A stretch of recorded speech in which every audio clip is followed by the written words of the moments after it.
আনন্দ ভাগাভাগি করে নিতে আর স্বজনকে কাছে পেতে যুদ্ধ আদালত পাড়ায়। আর মাত্র কদিন বাকি পবিত্র ঈদুল আজহার। তাই ঈদের আগেই কাছের মানুষদের জামিনের আশায় আদালতের দরজায় দরজায় ঘুরছেন স্বজনরা। যদি কোনোভাবে প্রিয় মুখগুলোকে হাজতখানা থেকে মুক্ত করা যায়, তবেই তো পূর্ণতা পাবে ঈদের আনন্দ।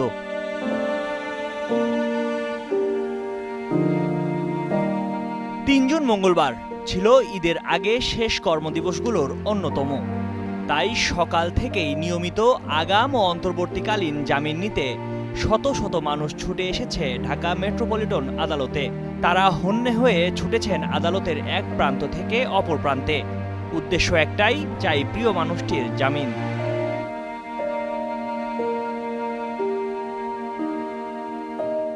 রাজনৈতিক ও সন্ত্রাস দমন আইনের মামলায় জামিন নামঞ্জুর সহ নানা কারণে জামিন মিলছে না আসামিদের। এ নিয়ে ক্ষোভ প্রকাশ করেন স্বজন ও আইনজীবীরা। যদিও রাষ্ট্রপক্ষের দাবি, স্বাভাবিকভাবেই মামলার জামিন মঞ্জুর হচ্ছে। সামনে সবারই তো একটা আনন্দ আছে যে পরিবার লইয়া বাচ্চা লইয়া মায়ের কষ্টে আছে, একটা ঈদ করানোর ষষ্ঠ সবাই তো আনন্দ আছে।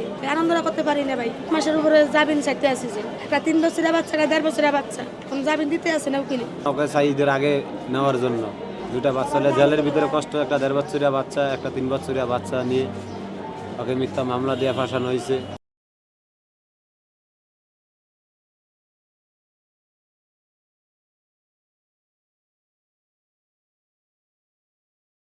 মাংসের দোকান করে, তারে চক্রান্ত কইরা তার মতন লোক এখানে উত্তরের ভিতরে কয় রাজনীতি করে।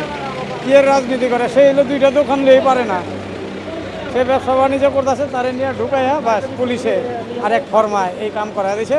302 এর মামলা দিয়ে ঢুকাই দিছে। ঈদের আগেই চাইছিলাম যে জামিন করার জন্য, কিন্তু ঈদের আগে হইতাছে না।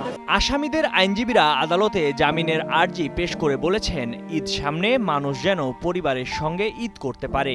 ঈদ উপলক্ষে সকলকেই চায় যাতে সকলে মিলেমিশে ঈদটা করতে পারে। এই জন্য জজ সাহেবরাও একটু সুযোগ দেওয়ার চেষ্টা করেন, তাদের পক্ষে যতটুকু সম্ভব তারা সর্বোচ্চ চেষ্টা করেন। মহামান্য হাইকোর্টে আরও কিছু বেঞ্চ বাড়ানোর জন্য আমি আবেদন করব, যেন বিচার প্রার্থীরা যদি বিচার না পায় তাহলে মানুষের তো আর কোনো যাওয়ার জায়গা নেই।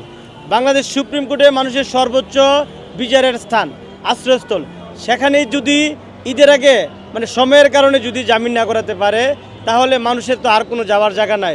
রাষ্ট্রপক্ষের আইনজীবীরা বলছেন, ঈদ দরজায় করা নাড়ছে, সার্বিক বিবেচনা করে আদালত জামিন দেবেন। রাষ্ট্রপক্ষ থেকে পদক্ষেপে আসে যে মামলাগুলো জামিন পাওয়ার হকদার সেগুলো জামিন হচ্ছে, আর যেগুলো জামিন পাওয়ার হকদার না সেগুলো জামিন দেবে না। যে সেন্সিটিভ ম্যাটার আছে, রাষ্ট্রের সেন্সিটিভ ম্যাটার যেগুলো জড়িত সেগুলো জামিন পাবে না।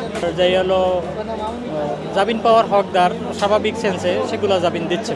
যেহেতু সামনে ঈদ, স্বজনদের হাজারি দেখে স্বাভাবিক মামলাগুলো জামিন হচ্ছে, কিন্তু যেগুলো সেন্সিটিভ ম্যাটার ওগুলো জামিন হচ্ছে না। আদালত থেকে পাওয়া সর্বশেষ তথ্য বলছে, জামিন প্রার্থীর সংখ্যা বেশি হলেও তুলনামূলকভাবে জামিনের বেঞ্চ সংখ্যা কম। তাই অনেকে স্বজনের জামিন না পেয়ে ফিরে গেছেন, কেউ পেয়েছেন নতুন তারিখ।